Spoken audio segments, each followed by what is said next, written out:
옛날 아주 먼 옛날에 호랑이가 담배를 피우고 산신령이 구름을 타고 내려와 쉬어가던 깊고 깊은 강원도. 어느 산골 마을에 사람들의 발길이 잘 닿지 않는 외딴집이 한 채 있었습니다. 첩첩산중이라는 말이 무색할 정도로 산봉우리들이 병풍처럼 둘러싸인 이 마을은 해가 짧아 초저녁부터 어스름이 깔리기 일쑤였고, 겨울이 되면 눈이 허리까지 쌓여 바깥 출입조차 쉽지 않은 험한 곳이었습니다. 그 마을 끄트머리 다 쓰러져가는 초가집 굴뚝에서는 매일 아침 저녁으로 하얀 연기가 피어올랐는데, 그 연기에는 가난하지만 따뜻한 사람의 온기가 배어있어 마을 사람들은 멀리서 그 연기만 보아도 마음이 짠해지곤 했답니다. 이 집에는 남편을 일찍 여의고 홀로 시어머니를 모시고 사는 젊은 며느리 연희가 살고 있었는데, 그녀의 효심은 하늘도 감동할 만큼 지극하여 마을 입구의 정자나무 아래서 노인들이 모일 때면 을의 칭찬이 자자했습니다. 바람이 쌩쌩 불어 문풍지가 요란하게 울던 어느 늦가을 밤 연희는 부엌 아궁이 앞에 쪼그리고 앉아 꺼져가는 불씨를 살리려 애쓰고 있었습니다. 며칠째 제대로 된 땔감을 구하지 못해 마른 솔가지와 낙엽을 긁어모아 겨우 불을 지피고 있었는데, 매운 연기가 부엌을 가득 메워 눈물이 핑 돌았지만 그녀는 아랑곳하지 않고 부채질을 멈추지 않았습니다. 방 안에는 병들어 누운 시어머니가 계셨기에 방바닥이 식어 냉골이 되면 혹여나 병세가 더 악화될까 걱정되어 잠시도 쉴 수가 없었던 것입니다. 연희의 얼굴은 그 으름이 묻어 거뭇했지만 불빛에 비친 그녀의 눈동자는 깊은 우물처럼 맑고 슬퍼 보였으며, 거친 손마디는 그동안 그녀가 겪어온 고된 시집살이와 가난의 무게를 고스란히 보여주는 듯 했습니다. 방 안에서는 콜록콜록하는 마른 기침 소리가 끊이지 않고 들려와 연희의 가슴을 후벼 파는 듯 아프게 만들었습니다. 시어머니의 기침 소리는 마치 오래된 톱으로 마른 나무를 켜는 것처럼 거칠고 힘겨웠으며, 한번 기침이 시작되면 숨이 넘어갈 듯 이어져 듣는 사람조차 숨을 죽이게 만들었습니다. 연희는 황급히 부엌에서 따뜻한 물 한 그릇을 떠서 방문을 열고 들어갔는데, 방 안은 퀴퀴한 양 냄새와 병자 특유의 냄새가 섞여 있어 오랫동안 환기를 시키지 못한 흔적이 역력했습니다. 희미한 호롱불 아래 누워있는 시어머니는 앙상하게 마른 뼈 위에 가죽만 덮어놓은 듯 야위어 있어보는 이로 하여금 절로 탄식이 나오게 하는 모습이었습니다. 연희는 조심스럽게 시어머니의 머리맡에 앉아 땀에 젖은 이마를 닦아드리며 떨리는 목소리로 물을 권했습니다. 어머님, 목이 많이 타시죠? 따뜻한 물을 좀 떠왔으니 한 모금만 죽이세요. 밤새 기침을 하시느라 잠도 못 주무시고 얼마나 힘드셨어요. 며느리의 지극한 정성에도 불구하고 시어머니는 눈을 뜨는 것조차 힘겨워하며 고개만 겨우 가로저 으셨습니다. 물 한 모금 넘기는 것조차 고통스러운 듯 미간을 찌푸리는 시어머니를 보며 연희는 자신이 대신 아플 수만 있다면 1000번이고 10,000번이고 대신 앓고 싶은 심정이었습니다. 시어머니는 젊은 시절 남편을 잃고 홀로 아들을 키우며 온갖 고생을 다 하셨는데, 이제 며느리의 효도를 받으며 편안히 지내셔야 할 노년의 몹쓸 병에 걸려 자리에 눕게 된 것이 너무나 야속했습니다. 사실 연인의 집안 형편은 입에 풀칠하기도 어려울 정도로 공웅하여 약은커녕 끼니조차 잊기 힘든 상황이었습니다. 지난 여름 가뭄이 심해 농사를 망친 데다 가을에는 멧돼지가 내려와 얼마 남지 않은 밭작물마저 파헤쳐 놓는 바람에 곳간은 텅텅 비어 쥐조차 얼씬하지 않았습니다. 연희는 자신의 끼니를 굶어가며 쌀독 바닥을 긁어모은 쌀로 묽은 미음을 쑤어 시어머니께 올렸지만, 입맛을 잃은 시어머니는 그마저도 몇 숟가락 뜨지 못하고 물리기 일쑤였습니다. 그래도 연희는 불평 한마디 없이 산을 오르내리며 약초를 캐고 남의 집 허드레시를 해주며 얻어온 보리쌀로 근근히 하루하루를 버티고 있었습니다. 마을 사람들은 그런 연희를 보며 혀를 차면서도 제 코가 석자라 선뜻 도움의 손길을 내밀지 못하는 형편이었습니다. 어느 날 아침 연희는 여느 때처럼 일찍 일어나 마당에 쌓인 낙엽을 쓸고 있었는데 하늘이 잔뜩 찌푸리더니 금방이라도 눈이 쏟아질 것만 같았습니다. 겨울이 코앞에 닥쳤는데 땔감도 부족하고 식량도 떨어져 가는 상황에서 눈까지 내리면 정말 꼼짝없이 굶어 죽을지도 모른다는 공포가 엄습했습니다. 연희는 잠시 빗자루를 내려놓고 먼 산을 바라보며 깊은 한숨을 내쉬었는데 그 한숨은 하얀 입김이 되어 차가운 공기 속으로 흩어졌습니다. 남편이 살아있었다면 든든한 버팀목이 되어주었을 텐데 3년 전 산에서 나무를 하다 실족하여 세상을 떠난 남편이 오늘따라 더욱 사무치게 그리웠습니다. 남편은 죽기 전 연희의 손을 꼭 잡고 홀로 남은 어머니를 부탁하오. 자네만 믿고 가네. 라는 유언을 남겼고 연희는 그 약속을 지키기 위해 자신의 젊음과 인생을 모두 바치고 있었던 것입니다. 시어머니의 병세는 날이 갈수록 깊어만 갔고 이제는 정신마저 오락가락하여 헛소리를 하는 날이 많아졌습니다. 아가, 저기 아범이 오는구나. 새 옷을 입고 웃으며 들어오는구나. 하며 허공을 향해 손짓을 하기도 하고 배가 고프다 고기국 한 그릇만 먹으면 소원이 없겠다. 하며 어린아이처럼 투정을 부리기도 했습니다. 고기국이라는 말에 연희의 가슴은 철렁 내려앉았는데 쌀 한 톨 구하기 힘든 산골에서 고기라니. 그것은 마치 하늘의 별을 따달라는 말이나 다름없었습니다. 하지만 평생 고생만 하신 시어머니가 죽기 전에 드시고 싶다는 음식을 해드리지 못한다면 며느리로서 그리고 자식된 도리로서 평생 씻을 수 없는 한이 될 것 같아 연희의 마음은 까맣게 타들어갔습니다. 연희는 부엌 한 구석에 쪼그리고 앉아 텅 빈 쌀독을 들여다보며 하염없이 눈물을 흘렸습니다. 도간을 아무리 들여다보아도 보이는 것은 차가운 어둠뿐이었고 손을 넣어 바닥을 훑어보아도 잡히는 것은 싸늘한 냉기뿐이었습니다. 하늘도 무심하시지 어찌 이리도 가혹한 시련을 주시나이까. 차라리 제 목숨을 거두어 가시고 어머님을 살려주옵소서. 연희는 소리 죽여 흐느끼며 부엌 바닥을 치며 통곡하고 싶었지만 방에 계신 시어머니가 들을까봐 입술을 깨물며 울음을 삼켰습니다. 그때 부엌문 틈으로 들어온 찬바람이 촛불을 위태롭게 흔들었고 연희의 그림자도 벽 위에서 불안하게 일렁거렸습니다.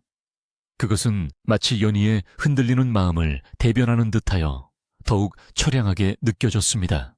해가 지고 어둠이 깔리자 산골 마을은 쥐 죽은 듯 고요해졌고 가끔 들려오는 부엉이 울음소리만이 정적을 깰 뿐이었습니다. 연희는 시어머니의 약을 다리기 위해 약탕관을 활에 올리고 부채질을 시작했는데 약재라고 해봐야 산에서 캔 도라지와 칡뿌리가 전부였습니다. 의원에게 보일 돈이 없어 민간요법에 의존할 수밖에 없는 현실이 너무나 원망스러웠지만 연희는 정성껏 부채질을 하며 약탕관에서 나는 김을 얼굴에 맞았습니다. 비록 변변치 않은 약재이나 제 정성을 보아서라도 효험이 있게 해주십시오. 연희는 마음속으로 간절히 빌고 또 빌었습니다. 약탕관에서 보글보글 끓어오르는 소리가 마치 연희에 타들어가는 속마음처럼 들렸습니다. 약을 다 다린 연희는 조심스럽게 사발에 약물을 따르고 뜨겁지 않도록 호호 불어 식힌 뒤 쟁반에 받쳐들고 방으로 향했습니다. 문지방을 넘으려는데 갑자기 현기증이 일어 휘청거렸지만 며칠을 굶다시피 한 탓이라 여기며 이를 악물고 버텼습니다. 약 사발을 엎지르면 큰일이라는 생각에 정신을 바짝 차리고 방 안으로 들어가니 시어머니는 고열에 시달리며 끙끙 앓고 계셨습니다. 이마를 만져보니 불덩이처럼 뜨거웠고 입술은 바짝 말라 갈라져 피가 맺혀 있었습니다. 연희는 젖은 수건으로 시어머니의 얼굴과 손발을 닦아드리며 열을 내리려 애썼지만 고열은 좀처럼 내리지 않고 시어머니의 숨소리만 더욱 거칠어질 뿐이었습니다. 밤이 깊어 삼경이 지날 무렵 시어머니가 갑자기 눈을 번쩍 뜨더니 연희의 손을 꽉 잡았습니다. 평소에는 숟가락 하나 들 힘도 없던 분이 어디서 그런 힘이 났는지, 손아귀 힘이 얼마나 센지 연희의 손목에 멍이 들 정도였습니다. 연희야, 내 며느리 연희야. 나를 좀 살려다오. 내 몸속에 불이 들어앉아 나를 태우는 것 같구나. 시원한 물 한 모금만 다오. 시어머니의 애원하는 목소리에 연희는 얼른 자릿기를 가져와 먹여드렸지만 물을 마신 시어머니는 곧바로 토해내며 괴로워하셨습니다. 먹은 것이 없어 위액만 넘어오는 것을 보며 연희는 차라리 자신의 살을 베어내어 먹이고 싶은 충동을 느꼈습니다. 아무것도 해줄 수 없는 자신의 무능함이 뼈에 사무치게 싫었습니다. 그때 마당에서 쿵 하는 소리가 들려 연희는 깜짝 놀라 방문을 열어보았습니다. 나가보니 낡은 헛간 지붕에 석가래 하나가 썩어서 무너져 내린 것이었습니다. 다행히 다친 사람은 없었지만 집안 곳곳이 성한 곳 없이 무너져 내리는 것이 마치 이 집안의 운명을 예고하는 것 같아 연희의 마음은 더욱 무거워졌습니다. 무너진 석가래를 대충 치우고 들어오는데 밤하늘에는 별들이 총총히 박혀 시리도록 아름답게 빛나고 있었습니다. 저 별들은 저리도 고운 빛을 내는데 왜 우리네 삶은 이리도 어둡고 캄캄한 것인가? 연희는 밤하늘을 올려다보며 하소연이라도 하고 싶었지만 대답 없는 하늘은 그저 차갑게 내려다볼 뿐이었습니다. 다시 방으로 들어온 연희는 시어머니 곁에 누워 잠을 청해보려 했지만 걱정 때문에 도무지 잠이 오지 않았습니다. 내일은 또 무엇을 먹여드려야 할지, 땔감은 어디서 구해야 할지, 약값은 어떻게 마련해야 할지 온통 근심뿐이었습니다. 옆에서 들리는 시어머니의 앓는 소리는 자장가가 아니라 가슴을 찌르는 바늘이 되어 연희의 온몸을 찔러댔습니다. 연희는 돌아누워 소리 없이 눈물만 흘리며 베개를 적셨습니다. 그렇게 뜬 눈으로 밤을 지새우며 날이 밝기만을 기다리던 그때 멀리서 닭 울음소리가 들려왔고 연희는 무거운 몸을 일으켜 다시 하루를 시작할 준비를 했습니다. 아침이 밝자마자 연희는 이웃집 할머니를 찾아가 쌀을 좀 구워달라고 사정해볼 요량으로 집을 나섰습니다. 하지만 대문 앞까지 갔다가 차마 발길이 떨어지지 않아 몇 번을 서성이다 돌아오고 말았습니다. 그 집 또한 자식들이 많아 입에 풀칠하기 바쁜 것을 뻔히 아는데 염치 없이 손을 벌릴 수가 없었던 것입니다. 빈손으로 돌아오는 길 연희의 발걸음은 청은망은 무거웠고 고개를 푹 숙인 채 땅만 보고 걸었습니다. 길가에 핀 엉겅퀴 꽃이 바람에 흔들리는 모습을 보며 연희는 자신도 저 꽃처럼 어디론가 날아가 버리고 싶다는 생각마저 들었습니다. 그러나 집에서 기다리는 시어머니를 생각하면 그럴 수도 없는 노릇이었습니다. 집에 돌아온 연희는 부엌에 들어가 물을 끓이며 멍하니 아궁이 불꽃을 바라보았습니다. 타닥타닥 타오르는 장작불을 보고 있으니 지난날 시어머니가 건강하셨을 때 함께 나무를 다듬으며 웃음꽃을 피우던 시절이 주마등처럼 스쳐 지나갔습니다. 그때는 비록 가난해도 웃음이 있었고 희망이 있었는데 지금은 병마와 굶주림만이 이 집을 지배하고 있었습니다. 연희는 고개를 세차게 흔들며 잡념을 떨쳐버리려 애썼습니다. 아니야, 내가 약해지면 안 돼. 내가 무너지면 어머님은 누가 돌본단 말인가. 정신 차리자, 연희야. 스스로에게 다짐하며 연희는 다시금 마음을 다잡았습니다. 그날 오후 연희는 시어머니의 낡은 옷가지를 꺼내어 기워드리려고 바느질을 시작했습니다. 해지고 구멍난 옷을 한 땀 한 땀 꿰매면서 연희는 자신의 마음도 함께 꿰매는 심정이었습니다. 바늘에 찔려 손가락에 피가 맺혀도 아픈 줄도 몰랐고 오직 시어머니가 이 옷을 입고 조금이라도 따뜻하게 지내시기를 바라는 마음뿐이었습니다. 바느질하는 연희의 등 뒤로 따스한 오후 햇살이 비스듬히 들어와 앉았지만 그녀의 얼굴에 드리운 근심의 그림자는 걷어내지 못했습니다. 방 안의 공기는 무겁게 가라앉아 있었고 시계 초침 소리만이 째깍째깍 흐르며 시간의 흐름을 알릴 뿐이었습니다. 그러던 중 시어머니가 잠꼬대처럼 중얼거리는 소리가 들렸습니다. 아이고, 춥다. 춥고 배고프다. 따뜻한 국물 한 모금만. 그 소리에 연희는 바느질하던 손을 멈추고 시어머니를 바라보았습니다. 앙상한 몸을 웅크리고 떨고 있는 시어머니의 모습이 너무나 애처로워 견딜 수가 없었습니다. 연희는 이불을 목까지 끌어올려 덮어드리고 손을 주물러 드렸지만 시어머니의 떨림은 멈추지 않았습니다. 더 이상 물이나 미움으로는 기력을 회복할 수 없다는 것을 연희도 직감하고 있었습니다. 무언가 특별한 것 기력을 돋울 수 있는 영양가 있는 음식이 절실히 필요했습니다. 하지만 가진 것이라고는 낡은 집 한 채와 빚뿐인 연희에게 그런 음식을 구할 길은 요원해 보였습니다. 날이 어둑어둑해질 무렵 연희는 마지막 남은 쌀 한 줌을 씻어 죽을 쑤었습니다. 물을 많이 부어 양을 늘렸지만 그것은 죽이라기보다는 숭늉에 가까웠습니다. 죄스러운 마음으로 죽상을 들고 방에 들어갔지만 시어머니는 고개를 돌리며 거부하셨습니다. 이제 그만두어라. 목구멍으로 넘어가지도 않는다. 그냥 이대로 가련다. 시어머니의 체념 섞인 말에 연희는 억장이 무너지는 것 같았습니다. 어머님, 그러지 마시고 한술만 뜨세요. 이걸 드셔야 기운을 차리시지요. 연희는 울며불며 매달렸지만 시어머니는 입을 굳게 다물고 열지 않으셨습니다. 그 밤 연희는 마루에 걸터앉아 하얀 달을 바라보며 깊은 시름에 잠겼습니다. 달빛은 차갑게 마당을 비추고 있었고 나뭇가지 그림자가 마당에 길게 드리워져 스산한 분위기를 자아냈습니다. 연희는 무릎을 끌어안고 얼굴을 파묻은 채 소리 없는 오열을 토해냈습니다. 도대체 무엇을 어떻게 해야 할지 알 수 없는 막막함 다가오는 죽음의 그림자에 대한 공포, 그리고 지독한 가난에 대한 서러움이 한꺼번에 밀려왔습니다. 그렇게 연희의 밤은 깊어만 갔고 산골 마을의 겨울밤은 길고도 혹독하게 흘러가고 있었습니다. 이것은 앞으로 닥쳐올 더 큰 시련의 예고편에 불과하다는 것을 가녀린 연희는 아직 알지 못했습니다. 바람이 매섭게 불어대던 그날 아침 마을, 어귀에서부터 요란한 발자국 소리와 함께 나치으면서도 반갑지 않은 목소리가 들려왔습니다. 그것은 바로 이웃 마을로 시집간 시누이가 오랜만에 친정을 찾아오는 소리였는데 그녀의 등장은 고요하던 초가집에 거센 파도를 몰고 오는 것과 같았습니다.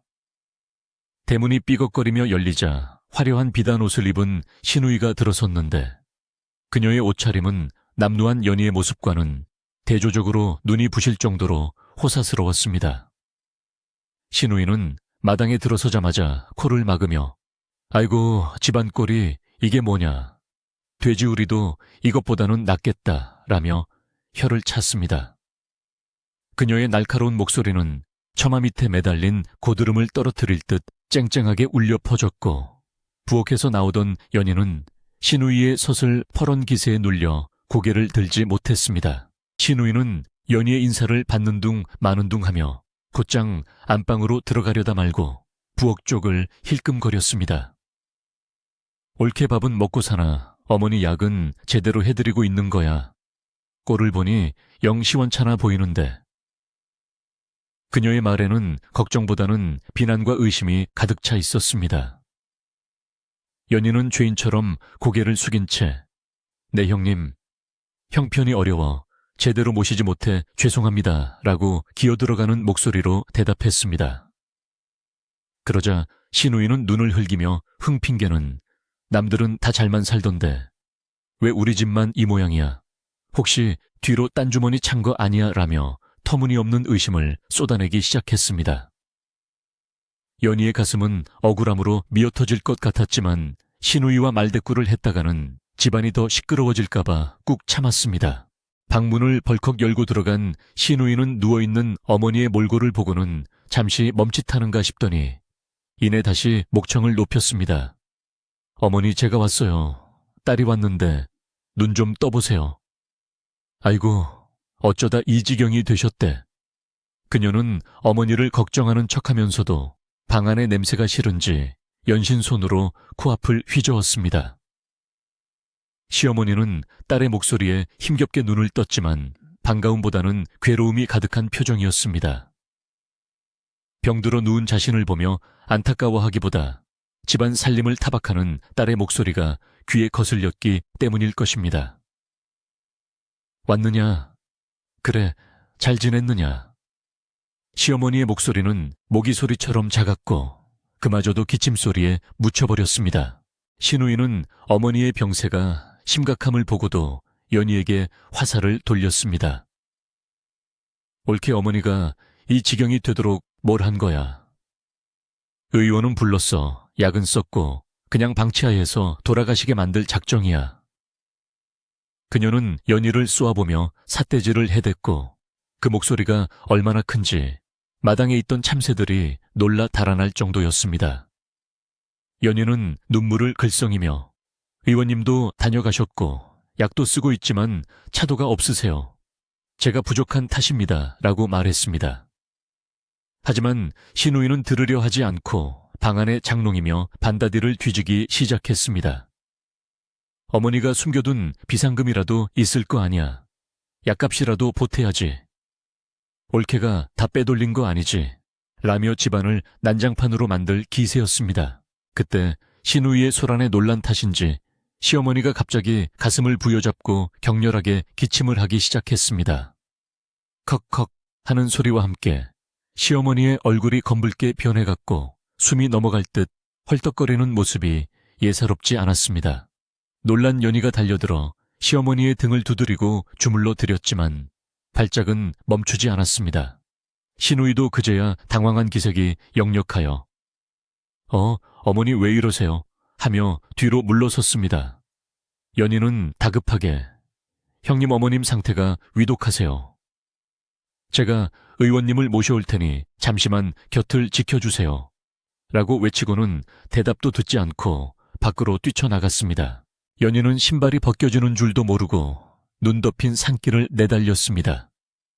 차가운 바람이 얼굴을 때리고 숨이 턱 끝까지 차올랐지만 오직 시어머니를 살려야 한다는 일념 하나로 달리고 또 달렸습니다. 마을 끄트머리에 사는 의원의 집까지는 10리 길이었지만 연희에게는 천리길처럼 멀게만 느껴졌습니다. 돌부리에 걸려 넘어지기도 하고 가시덤불에 옷이 찢기기도 했지만 아픔을 느낄 겨를조차 없었습니다. 제발 조금만 더 버텨주세요 어머님. 연희는 마음속으로 울부짖으며 달렸고 그녀의 집신은 이미 닳고 닳아 발바닥에서 피가 배어 나오고 있었습니다. 겨우 의원 집에 도착한 연희는 대문을 두드리며 애원했습니다. 의원님, 제발 문 좀 열어주세요. 저희 시어머니가 위독하십니다. 다행히 의원은 집에 있었고 연희의 다급한 목소리에 서둘러 약 가방을 챙겨 들고 나왔습니다. 늙은 의원은 연희의 헝클어진 머리와 피투성이가 된 발을 보고 혀를 찼지만 지체할 시간이 없음을 알고 곧장 연희를 따라 나섰습니다. 돌아오는 길 연희는 의원의 걸음이 너무 느리게 느껴져 마음이 타들어갔지만 노구의 의원을 재촉할 수도 없어 발만 동동 구를 뿐이었습니다. 집에 도착해보니 신우이는 방구석에 멀찍이 떨어져 앉아 있었고 시어머니는 혼절한 듯 축 늘어져 있었습니다. 의원은 급히 방으로 들어가 시어머니의 맥을 짚고 눈을 까뒤집어 보며 상태를 살폈습니다. 방 안에는 무거운 침묵이 감돌았고 연희는 숨도 제대로 쉬지 못한 채 의원의 입만 바라보았습니다. 한참을 진맥하던 의원의 미간이 깊게 패였고 이내 깊은 한숨을 내쉬며 고개를 가로저었습니다. 그 모습은 사형 선고를 내리는 재판관의 모습과도 같아 연희의 가슴은 쿵 하고 내려앉았습니다. 의원은 침통한 표정으로 입을 열었습니다. 준비를 하시는 게 좋겠습니다. 맥이 거의 끊어지다시피 했고 기력이 쇠하여 더 이상 약으로는 손을 쓸 수가 없습니다. 그 말은 청천벽력과도 같았습니다. 연희는 의원의 바지가랑이를 잡고 매달렸습니다. 의원님, 무슨 말씀이세요? 제발 살려만 주세요. 제가 평생 종이 되어서라도 은혜를 갚겠습니다. 제발요. 연희의 애절한 호소에 의원은 안타까운 눈빛으로 연희를 바라보며 말했습니다. 사람의 힘으로 할 수 있는 일은 다 했습니다. 이제 남은 것은 하늘의 뜻뿐입니다. 옛말에 지성이면 감천이라 했으니 지극한 정성으로 하늘을 감동시키는 것 외에는 방법이 없습니다. 신우이는 의원의 말을 듣자마자 바닥을 치며 통곡했습니다. 아이고, 어머니 이렇게 가시면 어떡해요. 이 불효녀를 두고 어딜 가시려고. 그녀의 울음소리는 슬픔보다는 신세 한탄에 가까웠습니다. 의원이 떠나고 난 뒤 신우이는 눈물을 닦으며 표정을 싹 바꾸었습니다. 옳게 들었지. 의원도 포기했어. 이제 장례 준비나 해야겠네. 돈도 없는데 장례는 또 어떻게 치른담. 그녀는 마치 기다렸다는 듯이 장례 절차를 이야기하기 시작했고, 어머니가 아직 숨이 붙어 계신데도 벌써 돌아가신 분 취급을 했습니다. 연희는 신우이의 그런 태도가 소름 끼치도록 싫었습니다. 형님, 아직 어머님 살아계십니다. 숨이 붙어 계신데 장례라니요. 저는 끝까지 포기하지 않을 겁니다. 연희가 단호하게 말하자 신우이는 코웃음을 쳤습니다. 흥 포기 안 하면 어쩔 건데, 의원도 못 고친다는데 네가 무슨 수로 살려 괜한 고생 말고 편안히 가시게 놔드려. 그게 효도야. 신우이는 쏘아붙이고는 춥다며 자신의 털배자를 여미고 건넌 방으로 횡하니 가버렸습니다. 난 피곤해서 좀 쉬어야겠으니 밥이나 되면 불러. 라는 말을 남기고 말입니다. 홀로 남겨진 연희는 시어머니의 손을 꼭 잡고 하염없이 눈물을 흘렸습니다. 시어머니의 손은 얼음장처럼 차가웠고 거칠어진 피부는 마치 죽은 나무 껍질 같았습니다. 어머님, 저를 두고 가시면 안 돼요. 제가 더 잘할게요. 제발 눈 좀 떠보세요. 연희의 눈물방울이 시어머니의 손등 위로 뚝뚝 떨어졌지만 시어머니는 미동도 하지 않았습니다. 방 안의 공기는 점점 더 차가워졌고 밖에서는 밤이 깊어가고 있음을 알리는 부엉이 울음소리가 다시 들려왔습니다. 연희는 의원이 남기고 간 지성이면 감천이라는 말을 곱씹었습니다. 하늘을 감동시킬 정성이라니 과연 내가 무엇을 더 할 수 있을까? 가진 것도 없고 배운 것도 없는 내가 할 수 있는 정성이란 무엇일까? 연희는 부엌으로 나와 아궁이 앞에 멍하니 앉았습니다. 타닥타닥 타오르는 불꽃 속에서 온갖 생각이 교차했습니다. 자신의 뼈를 갈고 살을 깎아서라도 시어머니를 살릴 수만 있다면 무엇이든 하겠다고 다짐했습니다. 그 순간 연희의 머릿속에 어젯밤 시어머니가 헛소리처럼 하셨던 말씀이 스쳐 지나갔습니다. 고기 국 한 그릇. 하지만 밖은 온통 눈 세상이었고 사냥을 할 수도 고기를 살 돈도 없었습니다. 연희는 자신의 허벅지를 내려다보았습니다. 내 살이라도 베어내어 국을 끓인다면. 끔찍한 생각이었지만 그 생각이 머릿속을 떠나지 않았습니다. 옛날 이야기 속 효자들이 부모님을 위해 손가락을 자르고 허벅지 살을 베었다는 전설이 떠올랐습니다. 그것이 정말 가능한 일인지 사람이 할 수 있는 일인지 두려웠지만 시어머니의 꺼져가는 숨소리가 그 두려움을 압도했습니다. 부엌 한 구석에는 녹슬어가는 식칼 하나가 놓여 있었습니다. 연희는 홀린 듯이 그 칼을 집어들었습니다. 칼날은 무디어 있었고 손잡이는 낡아빠져 있었습니다. 연희는 숫돌을 찾아 칼을 갈기 시작했습니다. 쓱삭쓱삭. 고요한 밤 칼 가는 소리가 부엌을 가득 채웠습니다. 그 소리는 처연하면서도 섬뜩하게 들렸습니다. 칼날이 시퍼렇게 설 때까지 연희는 멈추지 않았습니다. 눈물 범벅이 된 얼굴로, 그러나 눈빛만은 형형하게 빛내며 칼을 가는 연희의 모습은 마치 전장에 나가는 장수와도 같았습니다. 건넌방에서는 신우이가 코를 골며 자는 소리가 들려왔습니다. 어머니가 사경을 헤매는데 잠이 오는지 그 무심함이 원망스러웠지만 한편으로는 다행이라 생각했습니다. 누구의 방해도 받지 않고 오롯이 혼자만의 결단을 내릴 수 있었기 때문입니다. 연희는 무쇠솥에 깨끗한 물을 붓고 아궁이에 불을 더 지폈습니다. 물이 끓기 시작하자 하얀 김이 피어올랐고 부어가는 훈훈한 온기로 가득 찼습니다. 이제 모든 준비는 끝났습니다. 연희는 치마끈을 풀고 자신의 허벅지를 드러냈습니다. 하얀 살결이 불빛에 비쳐 창백하게 빛났습니다. 칼을 쥔 손이 부들부들 떨렸습니다. 아무리 효심이 깊다 한들 생사를 베어내는 고통을 어찌 상상이나 할 수 있겠습니까? 연희는 눈을 질끈 감고 심호흡을 했습니다. 어머님 부디 이 불효한 며느리의 정성을 받아주시고 일어나소서. 연희는 입에 재갈을 물리듯 옷자락을 꽉 깨물었습니다. 비명소리가 새어나가 시누이가 깨거나 시어머니가 놀라시면 안 되기 때문입니다. 밖에서는 세찬 바람이 부엌 문을 덜컹거리며 흔들었고 마치 연희의 결심을 시험하는 듯했습니다. 연희의 임에는 식은땀이 송골송골 맺혔습니다. 공포와 결의가 뒤섞인 침묵의 시간. 연희는 다시 한번 의원의 말을 떠올렸습니다. 사람의 힘으로는 안 된다. 하늘이 감동해야 한다. 그래, 내가 할 수 있는 마지막 방법은 이것뿐이다. 연희는 떨리는 손을 진정시키려 애쓰며 칼끝을 허벅지에 갖다 대었습니다.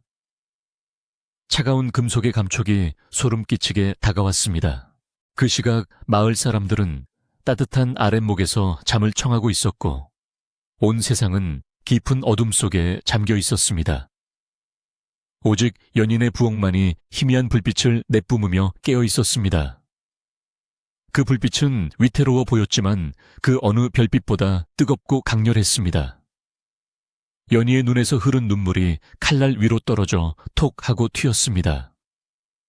이제 돌이킬 수 없습니다. 연희는 시어머니의 환한 미소를 마지막으로 떠올리며 칼을 쥔 손에 힘을 주었습니다. 잠시 후 억눌린 신음소리와 함께 붉은 선혈이 바닥으로 뚝뚝 떨어지기 시작했습니다. 살을 찢는 고통은 상상을 초월하여 눈앞이 하얗게 변하고 정신이 아득해졌지만 연희는 쓰러지지 않았습니다. 흐르는 피를 보며 공포보다는 안도감이 들었습니다. 이제 어머니께 드릴 고기 국을 끓일 수 있다는 생각에 고통 속에서도 희미한 미소가 번졌습니다. 잘라낸 살점을 소중히 받아들고 연희는 떨리는 손으로 상처 부위를 무명천으로 감쌌습니다. 피가 배어나와 하얀 천을 붉게 물들였지만 연희는 아랑곳하지 않고 소뚜껑을 열었습니다. 끓어오르는 물 속에 자신의 살점을 넣으며 연희는 간절히 기도했습니다. 이것은 제 살이 아니라 어머님을 살릴 생명수입니다. 부디 맛있고 영양가 있는 국이 되어주소서.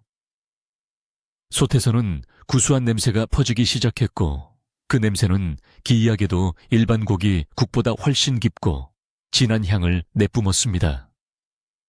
연희는 다리를 절뚝거리며 간장을 가져와 국의 간을 맞추었습니다.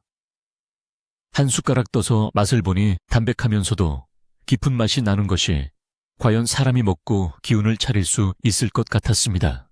고통으로 인해 온몸이 땀으로 젖었지만 연희는 쉴 틈이 없었습니다. 국이 식기 전에 시어머니의 숨이 끊어지기 전에 빨리 드려야 했습니다.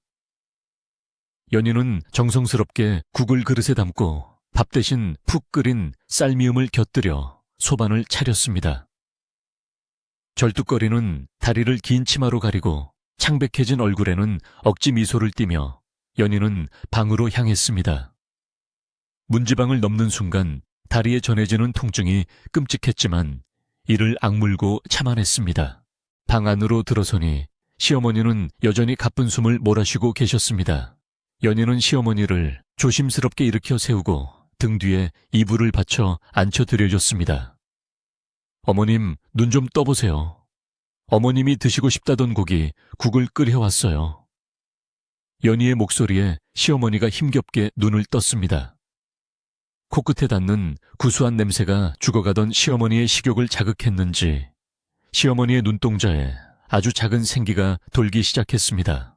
고기, 국이냐? 시어머니의 갈라진 입술 사이로 믿기지 않는다는 듯한 목소리가 흘러나왔습니다. 연희는 숟가락으로 국물을 떠서 호호 불어 시어머니의 입에 가져다 대었습니다. 네, 어머님. 따뜻할 때 드세요. 어서요. 시어머니는 떨리는 입을 벌려 국물을 받아 마셨습니다. 꿀꺽하고 목구멍을 넘어가는 소리가 연희에게는 세상에서 가장 아름다운 음악처럼 들렸습니다. 한 모금, 두 모금. 처음에는 억지로 넘기던 시어머니가 점차 스스로 입을 벌려 국을 받아먹기 시작했습니다. 맛있다. 참으로 맛있다. 시어머니의 입에서 감탄사가 터져 나왔습니다. 연희는 흐르는 눈물을 닦으며 계속해서 국을 떠먹여 드렸습니다. 그것은 단순한 음식이 아니라 며느리의 생명과 정성이 담긴 약이었습니다. 하지만 밖은 여전히 어둡고 바람은 더욱 거세게 몰아치고 있었습니다. 건넌방의 시누이는 아무것도 모른 채 단잠에 빠져 있었고 이 집 안에서 일어나는 기적과 고통의 드라마는 오직 연희와 시어머니 그리고 하늘만이 알고 있었습니다. 과연 이 국이 기적을 일으킬 수 있을지 아니면 잠시의 호전일 뿐일지 운명의 시간은 천천히 흐르고 있었습니다. 부엌 아궁이에 불씨가 사그라들듯 연희의 기력도 점점 소진되어 가고 있었습니다. 시어머니는 그릇바닥이 보일 때까지 국물 한 방울 남기지 않고 모두 비우셨습니다. 평소 물 한 모금 넘기기도 힘겨워하던 분이라고는 믿기지 않을 정도로 식욕이 돌아온 모습에 연희는 가슴이 벅차오르는 것을 느꼈습니다. 빈 그릇을 내려놓은 시어머니는 만족스러운 표정으로 깊은 숨을 내쉬더니 이내 편안한 얼굴로 스르르 잠이 드셨습니다. 그동안 고통 때문에 미간을 찌푸린 채 얕은 잠을 주무시던 것과는 달리 이번에는 마치 어린아이처럼 평온한 모습이었습니다. 규칙적으로 오르내리는 시어머니의 가슴을 확인하고 나서야 연희는 긴장이 풀리며 다리에 힘이 빠지는 것을 느꼈습니다. 연희는 조심스럽게 상을 물리고 부엌으로 나왔지만 문을 닫자마자 참았던 고통이 밀려와 그 자리에 주저앉고 말았습니다. 허벅지에서 느껴지는 자결감은 마치 불덩이를 안고 있는 것처럼 뜨거웠고 베어낸 살점이 있던 자리는 욱신거리며 온몸의 신경을 곤두서게 만들었습니다.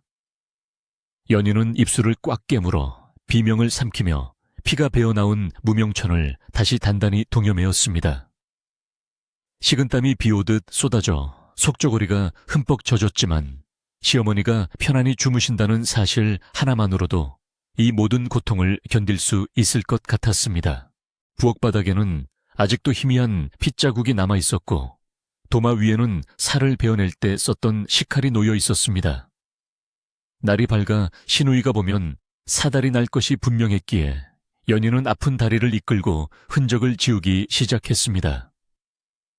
찬물을 길어와 바닥을 박박 문지르고 칼에 묻은 핏물을 씻어내며 연희는 혹시나 자신이 한 일이 발각될까 두려움에 떨었습니다. 아궁이 속에 남은 핏물 묻은 천 조각들도 모두 불태워 없애버려야 했습니다. 타닥타닥 타오르는 불꽃 속의 비밀을 감추며 연희는 이 일이 영원히 묻히기를 간절히 바랐습니다. 새벽녘이 되자 밤새 내리던 눈은 그쳤지만 바람은 여전히 매섭게 불어대고 있었습니다. 연희는 부엌 정리를 마치고 방으로 들어가려 했지만 고열이 나기 시작하여 몸을 가누기가 힘들었습니다. 상처 부위가 덧난 것인지 온몸이 으슬으슬 춥고 머리가 깨질 듯 아파왔습니다.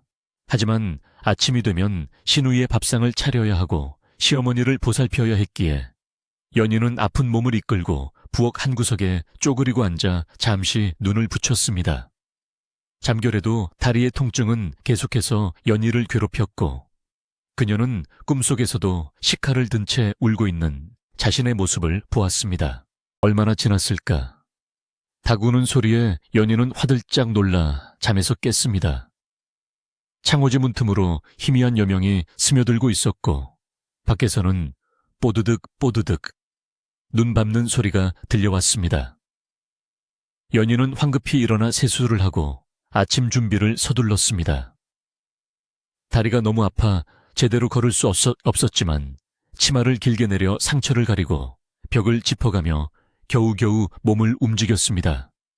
쌀독을 긁어 모은 쌀로 밥을 안 치고 시래기를 불려 된장국을 끓이는 연희의 손길은 평소보다 느리고 위태로워 보였습니다. 그때 건넌방 문이 벌컥 열리더니 부스스한 머리를 한 시누이가 나왔습니다. 시누이는 나오자마자 코를 킁킁거리며 부엌 쪽으로 다가왔습니다. 이게 무슨 냄새지? 밤새 뭘 해먹었길래 이렇게 고소한 냄새가 진동을 해. 시누이의 예리한 후각은 간밤에 끓인 고기, 국 냄새를 놓치지 않았습니다. 비록 환기를 시켰다고는 하나 소뚜껑 틈새와 부엌 곳곳에 배어있는 진한 육향은 쉽게 사라지지 않았던 것입니다. 연희는 가슴이 철렁 내려앉았지만 태연한 척하며 어머님께 드릴 약을 다리느라 냄새가 좀 배었나 봅니다 라고 둘러댔습니다. 하지만 시누이는 의심스러운 눈초리를 거두지 않고 부엌으로 성큼성큼 들어왔습니다. 약 냄새가 아니야. 이건 분명 고기 냄새. 그것도 아주 맛있는 고기, 국 냄새란 말이야. 시누이는 가마솥 뚜껑을 열어보더니 바닥에 눌어붙은 기름기를 손가락으로 찍어 맛을 보았습니다. 이것 봐, 기름기잖아, 옳게. 어제 고기 국 끓였지. 쌀도 없다더니 고기는 어디서 났어? 시누이의 목소리가 점점 높아지며 연희를 추궁하기 시작했습니다. 연희는 당황하여 얼굴이 하얗게 질렸지만 차마 자신의 살을 베어 국을 끓였다고는 말할 수 없었습니다. 아니에요, 형님. 잘못 보신 거예요. 그냥 남은 뼈다귀가 좀 있어서 국물을 우려낸 것뿐이에요. 연희는 말도 안 되는 변명을 늘어놓으며 시선을 피했습니다. 그러자 시누이는 더욱 기가 차다는 듯이 코웃음을 쳤습니다.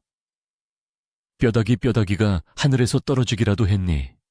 이 상골에 푸죽간이 있는 것도 아니고 짐승을 잡은 것도 아닌데 무슨 수로 뼈다귀를 구해? 옳게 나 몰래 뭐 숨겨둔 거 있지? 어머니 드릴 약값이라고 해놓고 혼자 맛있는 거 사다 먹은 거 아니야. 시누이의 억측은 꼬리에 꼬리를 물고 이어졌습니다. 시누이는 급기야 부엌 찬장을 뒤지기 시작했습니다. 그릇들이 와장창 쏟아지고 양념통들이 나뒹굴었지만 그녀는 아랑곳하지 않았습니다. 어디 보자, 어디 숨겼나. 내 눈은 못 속여. 분명 어딘가에 고기를 숨겨놨을 거야. 시누이가 쌀독 뚜껑을 열어보고 항아리 안을 들여다보는 동안 연희는 안절부절 못하며 그저 바라볼 수밖에 없었습니다. 만약 시누이가 피 묻은 붕대라도 발견한다면 혹은 부엌 구석 어딘가에 덜 치운 흔적이라도 찾는다면 모든 것이 들통날 위기였습니다. 한바탕 난리를 피우고도 아무것도 나오지 않자 시누이는 연희에게로 화살을 돌렸습니다. 몸수색이라도 해야겠어. 치마 속에 숨긴 거 아니야. 시누이가 연희에게 다가와 몸을 더듬으려 하자 연희는 기겁을 하며 뒤로 물러섰습니다. 형님, 왜 이러세요? 정말 아무것도 없어요. 연희가 강력하게 저항하자 시누이는 멈칫했지만 연희의 과민한 반응에 더욱 의심을 품게 되었습니다. 특히 연희가 오른쪽 다리를 절뚝거리며 본능적으로 감싸는 모습을 시누이의 매의 눈이 놓칠 리 없었습니다. 옳게 다리는 왜 그래, 어디 다쳤어? 왜 그렇게 절뚝거려? 시누이가 날카롭게 묻자 연희는 식은땀을 흘리며 대답했습니다. 어제 산에서 나무하다가 좀 삐끗했어요. 별거 아닙니다. 거짓말을 하는 연희의 입술은 파르르 떨리고 있었습니다. 시누이는 연희의 다리를 빤히 쳐다보며 수상해, 아주 수상해. 나무하러 갈 시간도 없었다면서 언제 다쳤다는 거야 라며 쏘아붙였습니다. 연희는 더 이상 대꾸할 힘도 없어 그저 고개만 숙이고 있었습니다. 그때 안방에서 시어머니의 목소리가 들려왔습니다. 연희야, 아가, 밖에 누구 왔느냐? 그 목소리는 어제까지만 해도 죽어가던 사람의 목소리라고는 믿기지 않을 만큼 힘이 있고 또렷했습니다. 깜짝 놀란 신우이와 연희는 동시에 서로를 쳐다보았습니다. 신우이는 믿을 수 없다는 표정으로 어머니가 말씀을 하셔 라고 중얼거리며 신발도 신지 않은 채 안방으로 뛰어 들어갔습니다. 연희도 절뚝거리는 다리를 이끌고 그 뒤를 따랐습니다. 방 안에 들어선 신우이는 입을 다물지 못했습니다. 어제만 해도 송장이나 다름없었던 어머니가 상체를 일으켜 앉아 계셨기 때문입니다. 얼굴에는 화색이 돌고 있었고 눈동자도 초점을 되찾아 맑게 빛나고 있었습니다. 어머니 일어나셨어요. 세상에. 이게 어떻게 된 일이에요? 신우이는 놀라움, 반 당황스러움 반으로 어머니의 손을 잡았습니다. 시어머니는 딸을 알아보시고는 희미하게 웃으며 그래, 내가 이제 좀 살 것 같구나. 어젯밤 우리 며느리가 해준 국을 먹고 나니 몸에서 힘이 솟는 것 같아 라고 말씀하셨습니다. 신우이는 어머니의 말을 듣고 다시 연희를 노려보았습니다. 국, 무슨 국이요? 고기국 말하는 거예요. 시어머니는 고개를 끄덕이며 그래, 그토록 먹고 싶던 고기 국 말이다. 얼마나 구수하고 맛이 좋던지 내 평생 그런 진미는 처음 먹어보았다. 죽은 사람도 살려낼 맛이더구나 라고 칭찬을 아끼지 않으셨습니다. 신우이의 얼굴은 질투와 의심으로 일그러졌습니다. 자신은 어머니가 돌아가실 거라며 장례 준비나 하라고 했는데 올케가 끓인 국 한 그릇에 어머니가 살아나시다니 자존심이 상하기도 하고 도대체 그 국의 정체가 무엇인지 궁금해 미칠 지경이었습니다. 옳게 들었지. 어머니가 국을 드셨다잖아. 그런데도 시침 잃을 때 도대체 그 고기 어디서 났어 훔친 거야? 아니면 누구한테 얻어온 거야? 신우이는 이제 연희를 범죄자 취급하며 몰아세웠습니다. 말해봐 이 상골에 그 귀한 고기가 어디서 났냐고. 혹시 우리 집 소라도 몰래 팔아먹은 거 아니야? 물론 집에 소는 없었지만 그만큼 말도 안 되는 억지를 부리고 있었습니다. 연희는 억울함에 눈물이 핑 돌았지만 형님 제발 그만하세요. 어머님이 깨어나셨는데 그게 중요한가요? 라며 호소했습니다. 시어머니도 딸의 태도가 마땅치 않으셨는지 혀를 차셨습니다. 얘야, 너는 어미가 살아난 것이 기쁘지도 않느냐. 며느리가 정성으로 해준 음식을 두고 꼬치꼬치 캐묻기는 왜 캐묻느냐. 고맙다고 절이라도 해야 할 판에. 어머니의 꾸지람에 신우이는 입을 삐죽거렸지만 물러서지 않았습니다. 어머니는 몰라서 그러세요. 이 집에 쌀 한 톨 없다면서 국이 나왔다니까요. 뭔가 구린내가 난단 말이에요. 제가 이 집안의 맏딸로서 확실히 짚고 넘어가야겠어요. 신우이는 다시 부엌으로 뛰쳐나가 샅샅이 뒤지기 시작했습니다. 이번에는 아궁이 속 재까지 뒤집어 엎을 기세였습니다. 연희는 혹시라도 아궁이 깊숙한 곳에 덜 탄 핏자국 묻은 천조각이 남아있을까봐 가슴이 조마조마했습니다. 신우이는 부직갱이로 아궁이를 헤집으며 분명 증거가 있을 거야. 훔친 게 아니라면 설명이 안 돼 라고 중얼거렸습니다. 연희는 부엌 문턱에 서서 제발 아무것도 나오지 않기를 기도했습니다. 다리의 통증은 점점 심해져 서 있기도 힘들 지경이었지만 자리를 비울 수가 없었습니다. 이게 뭐야? 신우이가 아궁이 재 속에서 무언가를 집어들었습니다. 그것은 미처 다 타지 않은 무명천 조각의 귀퉁이였습니다. 검게 그을렸지만 붉은 핏자국이 선명하게 남아있는 천 조각을 보며 신우이의 눈이 번뜩였습니다. 이건 피잖아. 옳게 이게 뭐지? 짐승을 잡은 거야. 아니면 사람이라도 해친 거야. 신우이는 끔찍한 상상을 하며 소리를 질렀습니다. 연희는 다급하게 다가가 천 조각을 뺏으려 했지만 신우이는 재빨리 손을 뒤로 감추었습니다. 내놔요 형님. 그건 아무것도 아니에요. 제가 베다가 손을 다쳐서 닦은 것뿐이에요.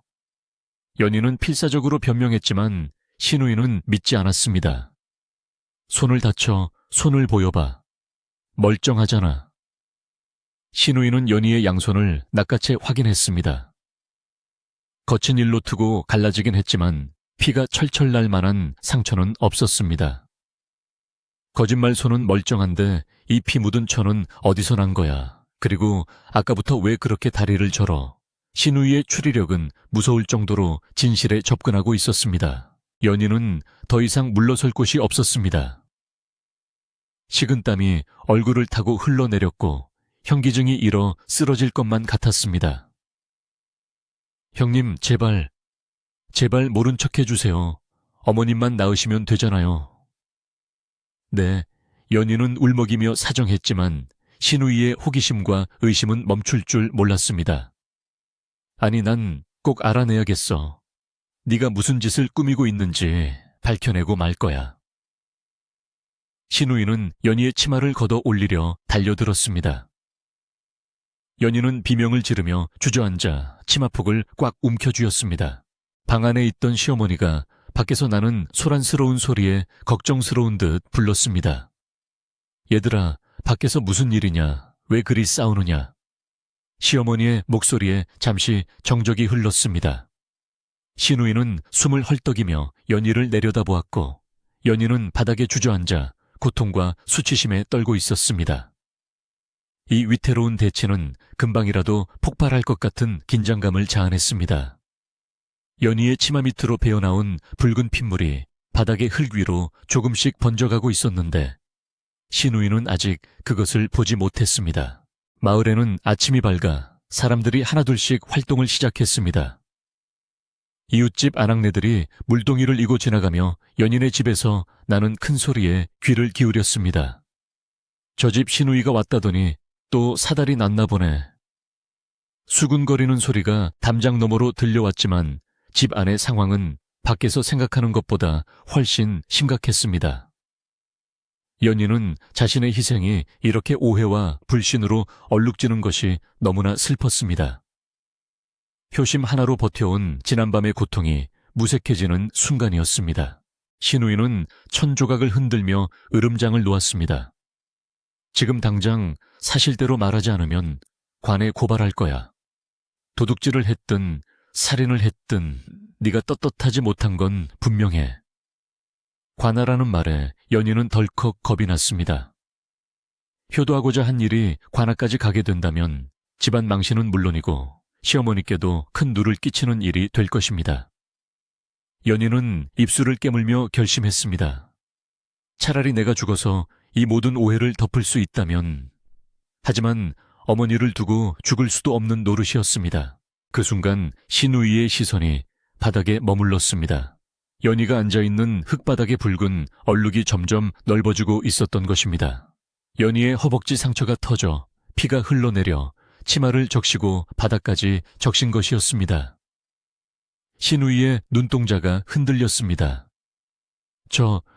저건 피... 신우이는 뒷걸음질치며 입을 틀어막았습니다. 짐승의 피가 아니라 연희의 몸에서 나온 피라는 것을 직감한 것입니다.